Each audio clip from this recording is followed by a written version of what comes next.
মরার পরে জীবিত হওয়ার ঘটনা দুনিয়াতে অসংখ্যবার ঘটেছে, এবং সর্বশেষ বানু ইসরাইলের যিনি শেষ নবী ঈসা আলাইহিস সালাম, তার হাতে আল্লাহ এটাকে ডাল ভাত বানিয়ে দিয়েছিলেন। যে এটা অত কঠিন কোনো কাজ না, মরার পর মানুষকে জীবিত করা এটা আশ্চর্য কিছু না। এটা আমার নবী আমার অনুমতিতে আমার মুজিজায় সকাল সন্ধ্যা মানুষকে জীবিত করতেছে মরা থেকে। এবং মরা থেকে জীবিত হওয়া আশ্চর্য যে নয়, বাস্তব যে সত্য, তার দুটো উদাহরণ দিয়ে আমরা আবার আমাদের মূল বক্তব্যে ফিরে আসব। একটা উদাহরণ কি, আল্লাহ কোরআন মাজিদে বারবার মৃতকে জীবিত করার কথা বলতে গিয়ে বলেছেন, আমি মৃত মাটিকে বৃষ্টি দিয়ে জীবিত করি, আমি মৃত বীজ থেকে বৃষ্টির মাধ্যমে গাছ বের করি। এখন আপনি চিন্তা করেন, একটা আমের গাছ যতটা জীবিত, মানুষ তার চেয়ে বেশি জীবিত না কম জীবিত? বেশি জীবিত। আমের গাছ তো হাঁটতে পারে না, চলতে পারে না, মানুষ তো হাঁটছে, আমের গাছ তো কথা বলতে পারে না, মানুষ তো কথা বলতেছে। তাহলে জীবনের আলামত আমের মধ্যে বেশি আছে না মানুষের মধ্যে বেশি আছে? মানুষের মধ্যে বেশি আছে। এবার ওই আমের গাছ থেকে যে আম তৈরি হলো, ওই আমের যে বিচি, ও বেশি জীবিত না মানুষের যে মেরুদণ্ড এ বেশি জীবিত? মানুষের মেরুদণ্ড বেশি জীবিত। কেন? এটা জীবিত মানুষের মেরুদণ্ড, যে লাইফ পৃথিবীতে চলাফেরা করতেছে, কথা বলতেছে, যার জ্ঞান আছে, আর একটা স্থবির জড় পদার্থ, ওই জড় পদার্থের একটা মৃত বিচি। ওই মৃত বিচি যখন মাটিতে পড়তেছে, ওর মধ্যে থেকে আর একটা জীবিত গাছ বের হয়ে যাচ্ছে। আল্লাহ! তাহলে ওই মৃত বিচি থেকে গাছ বের হওয়া বেশি আশ্চর্য না মানুষের মতো জীবন্ত মানুষের মেরুদণ্ডের হাড্ডি থেকে আবারও মানুষ বের হবে মাটির মধ্যে থেকে? কোনটা বেশি আশ্চর্য? আমেরটা বেশি আশ্চর্য। বুঝাতে পারিনি মনে হয়? আমেরটা বেশি আশ্চর্য, আমারটা আশ্চর্য নয়। ও তো কম জীবিত, ওর মধ্যে থেকে আবার আল্লাহ আর একটা জীবিত গাছ তৈরি করে দিচ্ছে। আমি তো এমনি জীবিত, আমার মতো আরো সহজ ব্যাপার। এই জন্য আল্লাহ ওই উদাহরণ বারবার দেয়। আর আল্লাহর জন্য আরো কেন সহজ মানুষকে মাটি থেকে তৈরি করা? এই জন্য আরো বেশি সহজ যে মানুষ পৃথিবীতে বেঁচে থাকতে যত রকমের ভিটামিন, প্রোটিন, মিনারেল, পুষ্টি, যা খাবার মানুষ বেঁচে থাকতে গ্রহণ করে, তার প্রত্যেকটা খাবারের মধ্যে যত রকমের ভিটামিন, মিনারেল, প্রোটিন আছে সব মাটি থেকে আসে, সব মাটি থেকে আসে। এখন আমার ম্যাগনেসিয়াম দরকার, তো ম্যাগনেসিয়াম আসলে মাটির মধ্যে আছে, কিন্তু ডাইরেক্ট নিতে পারবো না। তো অনেক কলার গাছ লাগানো হয়েছে, তারপরে ওখান থেকে কলা হয়েছে, ওই কলার মধ্যে ম্যাগনেসিয়াম মাটি থেকে নিয়েছে কলা, ওই কলা আমি খাচ্ছি, আমার শরীরে ম্যাগনেসিয়াম ঢুকতেছে। তাহলে আমার শরীরের মধ্যে ম্যাগনেসিয়াম ঢোকার কারণে যদি আমার শরীরে কোষ তৈরি হয়, তাহলে ওই ম্যাগনেসিয়াম তো মাটির মধ্যেই আছে, ওখানে কেন কোষ তৈরি হবে না? কেন হবে না? আমি তো ওই মাটির ম্যাগনেসিয়ামই কলা দিয়ে আমার শরীরের মধ্যে নিচ্ছি, দিয়ে আমার শরীরে নতুন কোষ তৈরি হচ্ছে। এই ম্যাগনেসিয়াম তো মাটির মধ্যে আছে, তাহলে কেন মাটিতে কোষ তৈরি হবে না? মানুষের পুরো শরীরটাই মাটি থেকে নেওয়া ভিটামিন, প্রোটিন, মিনারেল, ম্যাগনেসিয়াম দিয়ে তৈরি। তাহলে আরো বেশি কোষ তৈরি হবে মাটিতে, মানে মাটির মধ্যে থেকে তরতর তরতর করে মানুষ বের হয়ে উঠবে। ওর মধ্যে সব আছে, ওখান থেকে নিয়ে আমি বেঁচে আছি।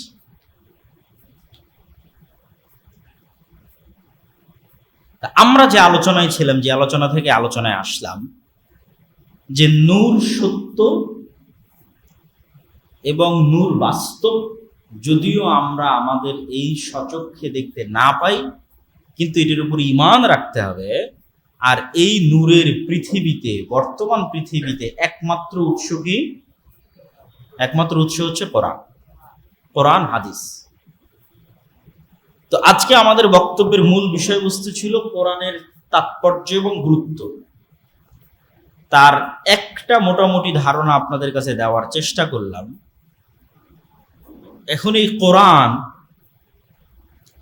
উম্মতে মুহাম্মাদিকে দেওয়া হয়েছে, এবং এই কোরআনের সাথে উম্মতে মুহাম্মাদির ভাগ্য নির্ধারণ করে দেওয়া হয়েছে। ইন্নাল্লাহা ইয়ারফাউ বিহাদাল কিতাবি আকওয়ামান ওয়া ইয়াদউ বিহি আখারিন। এই কিতাবের গুরুত্ব এবং মর্যাদা আমার এবং আপনার কাছে যা হবে, আমার এবং আপনার জাতিগত ভাগ্য তাই নির্ধারিত হবে পৃথিবীতে। এই কোরআন যদি আমার কাছে অবমূল্যায়িত হয়, তাহলে আমরা সারা পৃথিবীতে অবমূল্যায়িত হব। আপনি আমাদের ভাগ্য বুঝতে পারবেন কোরআনের মূল্য দেখে, অথবা আমাদের অবস্থা দেখে বুঝতে পারবেন আমাদের কাছে কোরআনের মূল্য। তথা রোহিঙ্গাদের গুরুত্ব মায়ানমারের কাছে যা, গাজার ফিলিস্তিনের মানুষের গুরুত্ব ইসরায়েলের কাছে তা, এইটা আসলে কোরআনের গুরুত্ব মুসলমানের কাছে। কোরআনের গুরুত্ব ওই জায়গায় চলে গেছে, এই জন্য জাতিগতভাবে আমার গুরুত্ব ওই জায়গায় চলে গেছে।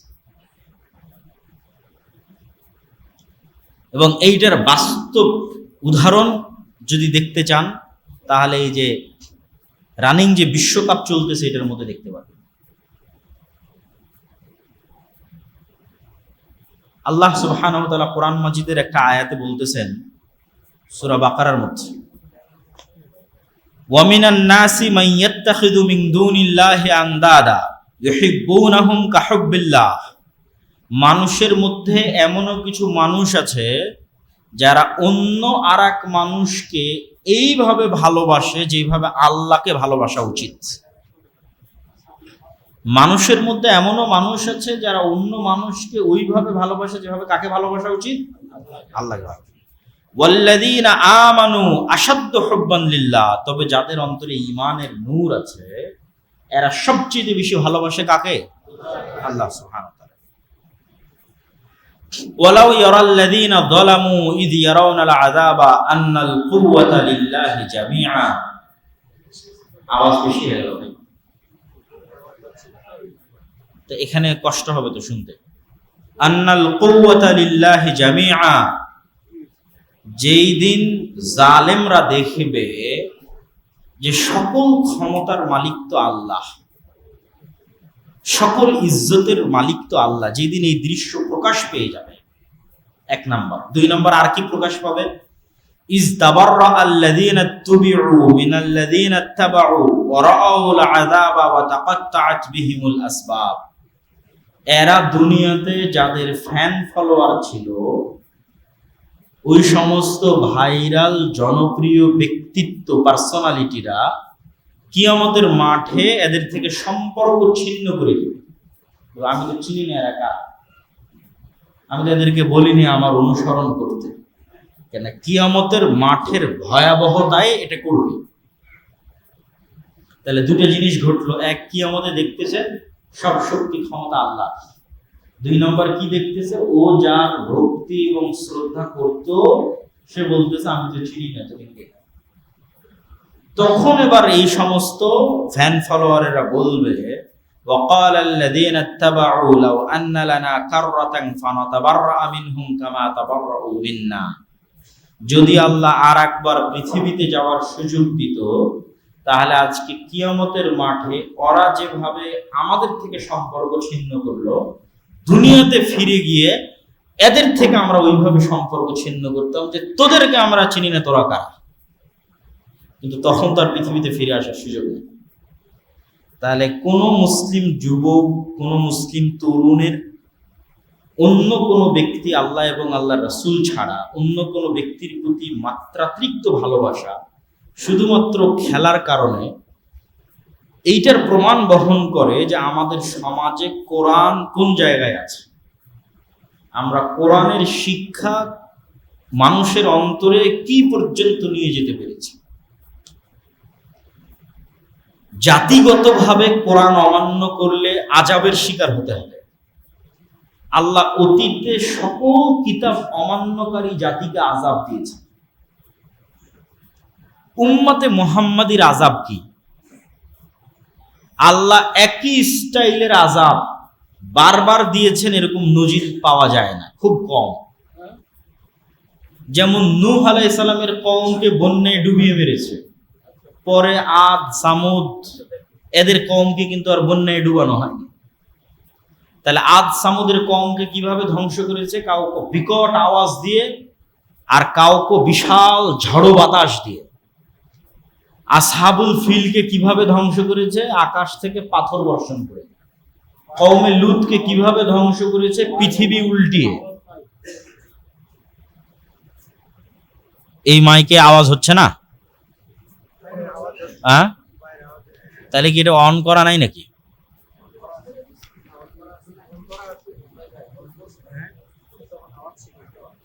আচ্ছা, তো তাহলে উম্মতে মুহাম্মাদের আযাব কি? বন্যা?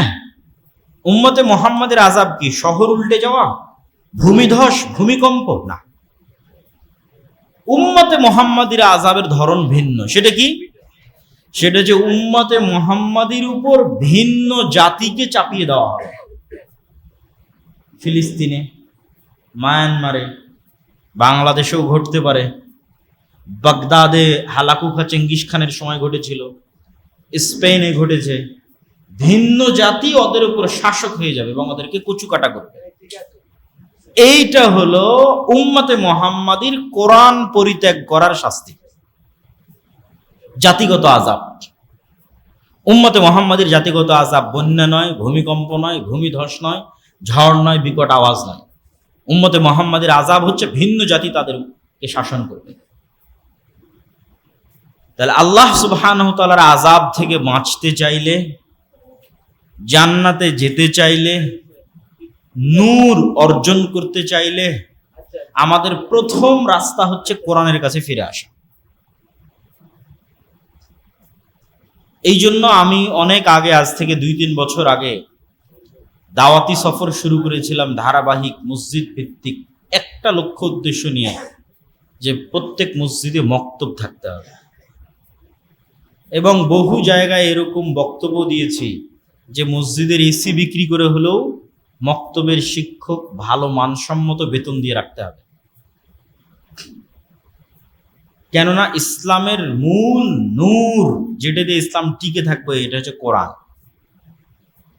এইটা যদি আমি মানুষকে না শিখাতে পারি, আর মসজিদ যদি স্বর্ণ দিয়েও তৈরি করি, একদিন এই মসজিদে মুসল্লি হারিয়ে যাবে। আর যদি মসজিদ গাছতলাও হয়, কিন্তু অত্র এলাকার মুসলমানের সন্তানদের, শতভাগ মুসলমানের সন্তানকে কোরআনের নূর আর কালবে ঢুকিয়ে দিতে পারি, প্রবেশ করানো যায়, তাহলে যদি গাছতলাও হয়, সালাত অব্যাহত থাকবে, সালাত টিকে থাকবে, দিন টিকে থাকবে। এই জন্য মূল মাকসাদ এবং সর্বোচ্চ গুরুত্ব দেওয়া উচিত মসজিদগুলোকে শিক্ষার উপর। ব্রাকের এরকম হাজার হাজার মসজিদ নাই, এরকম এসি বিল্ডিং আলা রুম নাই। আমরা তো এগুলো অটো পাইছি, অটো মানে আল্লাহ ইসলামের সিস্টেমটা এইভাবে করেছে, এইটার মধ্যে দিয়ে ইসলাম দাঁড়িয়ে থাকবে। এই জন্য 5 ওয়াক্ত সালাতের ব্যবস্থা, এই জন্য মসজিদের ব্যবস্থা। তো ব্রাকের কিছু না থাকার পরও হাজার হাজার স্কুল ভাঙ্গা বেড়া, ভাঙ্গা টিন দিয়ে চালাচ্ছে কেন? ব্রাকের স্কুল ভাঙ্গা বেড়া, ভাঙ্গা টিন, ভাড়া জায়গা নিয়ে কেন চালাচ্ছে? তার মানে শিক্ষাটা আসল। এই মসজিদগুলো যদি ওদেরকে দিয়ে দিতেন, তাহলে আগে এখানে শিক্ষার ব্যবস্থা করবে মসজিদের ফান্ড থেকে। যে আগে কিসের ব্যবস্থা করতে হবে? শিক্ষার ব্যবস্থা, জ্ঞান নূর ছড়িয়ে দেওয়ার ব্যবস্থা করতে হবে। কিন্তু আমাদের কাছে সবকিছু থাকার পরও আমরা অবহেলা। না, একজন ইমামকে, একজন মক্তবের শিক্ষককে ভালো বেতন দেওয়া, ভালো ট্রেনিং দেওয়া, এগুলোর কোনো গুরুত্ব আমাদের কাছে নাই। আমাদের কাছে গুরুত্ব চাকচিক্য, জৌলুস, এটার থেকে বের হয়ে আসতে হবে। এবং শতভাগ মুসলমানকে কোরআন শিখানো লাজেম, ফরজ। শাইখুল ইসলাম ইবনে তাইমিয়া রাহিমাহুল্লাহর মত অনুযায়ী কোরআন বুঝতে পারবে, কোরআন পড়ে এই রকম জ্ঞান অর্জন করা প্রত্যেক মুসলমানের উপর ফরজ। মানে অনুবাদ ছাড়া ডাইরেক্ট কোরআন পড়ে ও সরাসরি বুঝতে পারবে আল্লাহ কি বলছেন, এতটুকু আরবি জানা প্রত্যেক মুসলমানের জন্য ফরজ। এটা শাইখুল ইসলাম ইবনে তাইমিয়া রাহিমাহুল্লাহর ফতোয়া। আমরা এই ফতোয়ার সাথে দ্বিমত করতে পারি, একমত করতে পারি, কিন্তু ফতোয়াটা উল্লেখ করলাম কেন? কোরআন জানার গুরুত্ব বুঝাতে গিয়ে। কোরআন থেকে ডিসকানেক্টেড হয়ে জাতি রাস্তা পাবে না, সম্ভব না। তো কিভাবে আমাদের সমাজে কোরআনের শিক্ষা ছড়িয়ে দেওয়া যায়, শতভাগ মুসলমানের সন্তানকে কোরআন শিখানো যায়, মসজিদগুলোর মূল কাজ শিক্ষার আয়োজন হোক। এটা কেমনে করা যায়, এটা আমি মনে করি যে আমাদের সকলের, যেহেতু আজকে আপনাদের এই মসজিদে এসেছি, আমি আমার বক্তব্যে এটাই উদাত্ত আহ্বান জানাবো যে আপনারা মসজিদে শিক্ষার প্রতি সবচেয়ে গুরুত্ব দেন। হয়তো থাকতে পারে আরো ভালো করার চেষ্টা করেন, পুরস্কারের আয়োজন করেন, প্রতিযোগিতার আয়োজন করেন, যেন এই এলাকার একজন মুসলমানের সন্তান এমন না থাকে যে কোরআন জানে না। এটা মসজিদেরই দায়িত্ব, এটা কেউ করে দেবে না। আর মসজিদ চাইলে এটা পারবে। এই জন্য মসজিদ ভিত্তিক মক্তব বিপ্লব সৃষ্টি করার পূর্ব শর্ত। যেমন আজকের বক্তব্যের একটা পয়েন্ট ছিল পরকালের উপর বিশ্বাস। তো যতক্ষণ পরকালের উপর ইয়াকিন না হবে ততক্ষণ মানুষ দুনিয়ার প্রতি মায়া ছাড়তে পারবে না। আসহাবুল উখদুদের ঘটনা বলতে গিয়ে আল্লাহ বলছেন, কুতিলা আসহাবুল উখদুদ, যে সামনে জ্বলন্ত আগুন, তাদের সামনে দুইটা চয়েস, হয় আগুনে ঢুকে যাও ঈমান রাখতে চাইলে, অথবা আগুন থেকে মুক্ত হয়ে বাড়িতে যেতে পারো যদি ঈমান পরিত্যাগ করো। এটা যদি বাস্তব হয় তাহলে নিশ্চিত বিশ্বাস রাখেন আপনার কালবে দুইটা শক্তির অ্যাক্সেস দেওয়া আছে, একটা ফেরেশতা আর একটা শয়তান। এরা কোনো প্রকার মেসেজ আদান প্রদান ছাড়া, ফোন দেওয়া ছাড়া, কানে কথা বলা ছাড়া সরাসরি অন্তরে মেসেজ দিতে পারে। ওই অ্যাক্সেস এদের আছে, ওই পাসওয়ার্ড, ওই ওয়াইফাই অ্যাক্সেস এদের আছে, ডাইরেক্ট অন্তরে মেসেজ দিয়ে দেবে। এই জন্য মানুষের অন্তরে প্রত্যেক যা মন্দ চিন্তা আসে শয়তানের মেসেজ, প্রত্যেক যা কল্যাণের চিন্তা আসে ফেরেশতার ইলহাম। তো এখানেও একটা কাজ আছে। কি সেই কাজ? আপনি যদি শয়তানি স্বভাব বেশি অবলম্বন করেন তাহলে আপনার বন্ধু শয়তান। আপনার হৃদয়ে কার প্রভাব বেশি? শয়তানের প্রভাব বেশি। আপনার কালব হ্যাক হয়ে গেছে। কে হ্যাক করে নিয়েছে? শয়তান হ্যাক করে নিয়েছে। আপনার আর কোনো কন্ট্রোল নাই, পুরো কন্ট্রোল কার হাতে? শয়তানের হাতে। আর যদি আপনি ফেরেশতার স্বভাব এবং ফেরেশতাকে বেশি অ্যাক্সেস দেন, যে না তুমি আসো, তুমি থাকো, তুমি ঢুকো, তাহলে নূর, ফেরেশতা তো নূর, তখন আপনার কালবে শয়তানের অ্যাক্সেস নাই, বন্ধ হয়ে গেছে। এটাই দেখবেন যে ইসলামের সকল আমল আখলাকের ভিত্তি। সকল আমল আখলাক, খাও বিসমিল্লাহ বলো, যদি বিসমিল্লাহ না বলো কে খাবে? ঢুকো সালাম দাও বাড়িতে, যদি না সালাম দাও কে থাকবে? তাহলে শয়তানকে আপনি ওয়াইফাই এর অ্যাক্সেস দিয়ে দিচ্ছেন যে ও ঢুকে যাবে আপনার বাড়িতে। এটা বাস্তব এবং সত্য, এগুলো কাল্পনিক কোনো কথা না। আর সালাম দিবেন, শয়তান পালিয়ে যাবে, কোরআন পড়বেন, মানে নূর, কারা আসবে? ফেরেশতারা আসবে। এক সাহাবী কোরআন তেলাওয়াত করতেছিল আর ঘোড়া লাফাচ্ছে, আকাশে মেঘ জমা হয়েছে, পড়া থামিয়ে দিচ্ছে। 3 বার এরকম ঘটনা ঘটার পর পরের দিন সকালে আল্লাহ নবী বললেন এই ঘটনা। বলছে তুমি যদি সকাল পর্যন্ত পড়তে থাকতে ফেরেশতাকে দেখেই নিতে। তাহলে যেখানে কোরআন তেলাওয়াত হয় ওখানে নূর তৈরি হয়, আর নূর তৈরি হলে কে আসবে? ফেরেশতা আসবে, ফেরেশতারা নূর। এইভাবেই সারা গায়েবের জগৎ এভাবেই সাজায়। আর গায়েবের জগতের এই কার্যকরণের সূত্রগুলো আপনাকে কেউ বলবে না, এগুলো কোরআনে বলা আছে, হাদিসে বলা আছে। দুনিয়ার কার্যকরণের সূত্রের সাথে গায়েবের কার্যকরণের সূত্রের মিল নাই। দুনিয়ার কার্যকরণের একটা উদাহরণ দিয়ে আমার বক্তব্য এখানে শেষ করে দেবো। দুনিয়ার কার্যকরণের সূত্রে আমি আমার পকেট থেকে যদি 100 টাকা বের করে আপনাকে দিই, তাহলে টাকা কমলো না? কমলো না? সাথে সাথে এটা গায়েবে কিন্তু বেড়ে গেছে, প্লাস হয়েছে, কমেনি। ওটা গায়েবের সূত্র। যে গায়েবে নির্ধারিত আল্লাহর সূত্র হচ্ছে কেউ দান করলে কি হবে? বাড়বে। এটা গায়েবের সাথে সাথে বেড়ে গেছে, কিন্তু এর প্রভাব আর সম্পদে 10 বছর 15 বছর 20 বছর পর দেখা যায় বাড়বে। আর সুদ ইয়ামহাকুল্লাহুর রিবা, দুনিয়াতে লজিকে বাড়ছে কিন্তু গায়েবের লজিকে কমে যাচ্ছে। তো গায়েবের এই সূত্রগুলো কোরআন এবং হাদিসে বলে দেওয়া আছে। যে সেক্ষেত্রে নূরের অ্যাক্সেস আপনার হৃদয়ে বেশি দিতে হবে। যেমন অনেকেই কত রকমের সমস্যা নিয়ে আসে, এই বদনজর, এই কালো জাদু, এই জিন, এই উমুক তুমুক। যদিও এগুলো সমস্যা নেয়, আমরা কোনো সময় ওভাবে কথা বলিনি, কিন্তু মূল কথা হচ্ছে যে আপনি যতই ঝাড়ফুঁক করান, যতই আরো অন্য অনেকের কাছে যান, রাকির কাছে যান, আপনি যদি শয়তানকে অ্যাক্সেস দিয়ে থাকেন, এগুলো তো কোনো কাজে দেবে না। আগে তো শয়তানের অ্যাক্সেস বন্ধ করতে হবে। কিভাবে বন্ধ করতে হবে? 5 ওয়াক্ত সালাত, ওযু, পেশাব করে পানি নেওয়া, পবিত্রতা। অপবিত্রতাকে কে পছন্দ করে? শয়তান। পবিত্রতাকে কে পছন্দ করে? ফেরেশতা। তা আপনি কাকে অ্যাক্সেস দিচ্ছেন? পেশাব করে পানি নিচ্ছেন না তো শয়তান তো আসবেই। আপনি তাবিজ লাগিয়ে রাখেন আর কবজ লাগিয়ে রাখেন আর ঝাড়ফুঁক করেন, শয়তানে তো বাড়ি ভরা। তাহলে তো আগে ওর অ্যাক্সেস বন্ধ করতে হবে। আপনার সঙ্গী, আপনার বন্ধু হতে হবে ফেরেশতা। এমনও মানুষ আছে যে উজু ভাঙলেই উজু করে। মুহাম্মদ সাল্লাল্লাহু আলাইহি সাল্লামের মতো মানুষের মুখের গন্ধ যদি ফেরেশতার কষ্ট হয়, তাহলে আমার আর আপনার যদি বিড়ি সিগারেটের গন্ধ হয় তো ফেরেশতা আসবে? আপনি বলেন, কথা বলেন না? যে মুহাম্মদ সাল্লাল্লাহু আলাইহি ওয়াসাল্লামের মতো একজন নবী, সর্বশ্রেষ্ঠ নবী, তার মুখের মানবিক গন্ধ জিব্রাইলকে কষ্ট দেয়, ফলত ওনাকে বারবার বলেন মেসওয়াক করেন, মেসওয়াক করেন, মেসওয়াক করেন, মেসওয়াক করেন। আর আমি সারাদিন বিড়ি সিগারেট খাচ্ছি, তাহলে আমার গন্ধে ফেরেশতা আসবে? তখন আসবে কে? আসবে শয়তান আসবে। তাহলে এখন আপনি তাবিজ লাগান, কবজ লাগান, ঝাড় করেন, ফুঁক করেন, আপনার কালবে নূর নাই, কিসে ভরা? শয়তানে ভরে আছে। এগুলো গায়েবের বাস্তব রুলস এন্ড রেগুলেশন, এভাবেই কাজ করে গায়েবের জিনিসগুলো।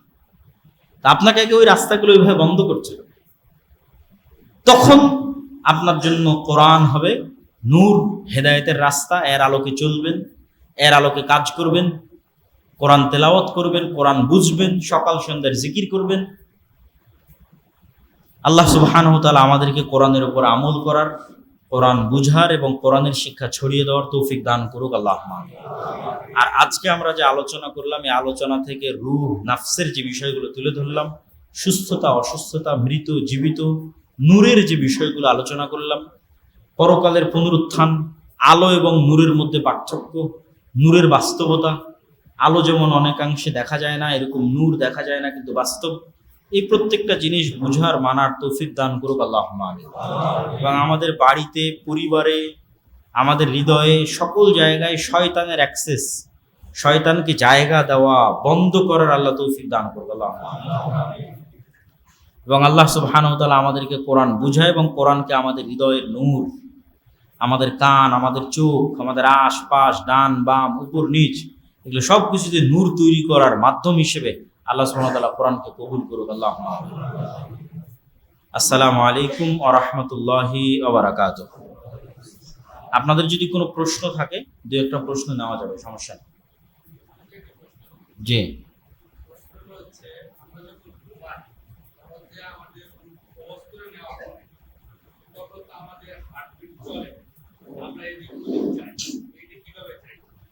সুন্দর প্রশ্ন। তার আগে একটা জিনিস বলি, মক্তবের বিষয়টা বলেছি, আর একটা বলি মাসিক আল ইতিসাম। আমি নিয়মিত মাসিক আল ইতিসামে 3টে লেখা লিখি, একটা সম্পাদকীয়, একটা মিন্নাতুল বারি, আর একটা কোরআনের ধারাবাহিক ব্যাখ্যামূলক সারমর্ম লেখা। তো মাসিক আল ইতিসাম নিয়মিত যদি আপনাদের মসজিদে আসে, তাহলে এটা আপনাদের সাথে আমাদের যোগাযোগ এবং সম্পর্ক এবং দাওয়াত তৈরিতে আরো পরবর্তীতে ভূমিকা রাখবে ইনশাআল্লাহ। আপনি যেটা বললেন যে আল্লাহ সুবহানাহু ওয়া তাআলা মানুষকে ঘুমের সময় রূহ কবজ করে নেয়, প্রথমে বুঝতে হবে রূহের কাজ কি। আমার হার্ট চলতেছে, আমার রক্ত সঞ্চালন হচ্ছে, কিন্তু মানুষের যেটা নিজের আত্মপরিচয়, মানুষের যেটা অনুভূতি, মানুষ দেখে, মানুষ শোনে, মানুষ স্বাদ নেয়, জিহ্বাতে স্বাদ নেয়, কানে শুনে, ভালোবাসে, রাগ করে, হিংসা করে, এই যে মানুষের নিজস্ব আত্মপরিচয়, আমি যে আব্দুল্লাহ, আমার সাথে যে আমার স্মৃতিগুলো রিলেটেড আছে, কানেক্টেড আছে, এগুলো সব রূহের সাথে সম্পৃক্ত। মনে করেন আপনি কোনো এক সময় বিজ্ঞানের উন্নতির যুগে গিয়ে আমার পুরো মেধা কপি পেস্ট করে আর একটা রোবটকে দিয়ে দিয়েছে, দিয়ে আমার মেধা অনুযায়ী রোবট কাজ করতেছে। কিন্তু ওই রোবটের মধ্যে আমার রূহ না থাকার কারণে আমার যে অনুভূতি, আমার যে ভালোবাসা, আমার যে স্মৃতি, এইটা ও কোনোদিন অর্জন করতে পারবে না। তাহলে এই জিনিসগুলো মূলত রূহের সাথে কানেক্টেড। আর বাকি যে জিনিসগুলো স্বাভাবিক শরীরের কার্যক্রম রূহের সাথে কানেক্টেড নয়। ফলত যতক্ষণ আমি জেগে আছি ততক্ষণ আসলে রূহ দিয়ে কাজ করতেছি, দেখতেছি। এটা আসলে মূলত দেখার যে অনুভূতিটা, এটা রূহ দিয়ে কাজ হচ্ছে। শ্রবণের যে অনুভূতিটা, এটা রূহ দিয়ে কাজ হচ্ছে। যখন আমি ঘুমাই তখন এগুলো সব বন্ধ হয়ে যায়, মানে আমার রূহের যেগুলো মৌলিক কাজ সেগুলো সব বন্ধ হয়ে গেছে। আমার শরীর ফিজিক্যালি চলতে পারে, কিন্তু রূহ দিয়ে আমি যে মৌলিক কাজগুলো করি, দেখা, শোনা, অনুভূতি, চিন্তা, এগুলো সব বন্ধ হয়ে গেছে। তো ওইটা সম্পূর্ণরূপে মৃত নয়, আল্লাহ সুবহানাহু ওয়া তাআলা ভালো জানেন। কিন্তু একটা লেভেল পর্যন্ত আল্লাহ রূহকে নিয়ে নেন এবং রূহের সাথে শরীরের একটা ন্যূনতম সম্পর্ক বজায় থাকে। আল্লাহ সুবহানাহু ওয়া তাআলা চাইলে যখন আবার মানুষ জেগে ওঠে এবং তার ষষ্ঠ ইন্দ্রিয় সজাগ হয়ে যায়, তখন এই ষষ্ঠ ইন্দ্রিয়ের কাজই রূহের কাজ। এই দেখা, বুঝা, চিন্তা করার কাজই হচ্ছে রূহের কাজ। ওটাই রূহ। ঘুমালে ওটাই থাকে না। তারপরের প্রশ্ন, আর কেউ প্রশ্ন করবেন? ও, হাতে একটা দিয়েছেন, শহীদ মিনারে ফুল দেওয়া। এগুলো প্রশ্ন তো আপনারা জানেন, এগুলো তো আমাদের বক্তব্য দিতে দিতে শায়েখ আব্দুর রাজ্জাক বিন ইউসুফের শক্ত বক্তব্য আছে। তারপরও যদি জিজ্ঞেস করেন তাহলে কি উত্তর দেব? তাওহীদের বিশ্বাসের অন্যতম একটা বড় বিশ্বাস হচ্ছে নির্দিষ্ট কোনো কিছুর প্রতি, স্থান, কাল, পাত্র, দিন, নদী, পাথর, গাছ, খাম্বা, নির্দিষ্ট কোনো কিছুর প্রতি মাত্রাতিরিক্ত ভালোবাসা এবং সম্মান তাওহীদের পরিপন্থী। নির্দিষ্ট যে কোনো কিছু, এটা আল্লাহ সুবহানাহু ওয়া তাআলার তাওহীদের পরিপন্থী এবং শিরক তৈরি হওয়ার ওসিলা, শিরক শুরু হওয়ার মাধ্যম। এই জন্য শিরকের যত রাস্তা আছে সব রাস্তা বন্ধ করতে হবে, তার মধ্যে এটাও শিরকের একটা রাস্তা। জি, আমাদের যদি আর কোনো প্রশ্ন না থাকে আমরা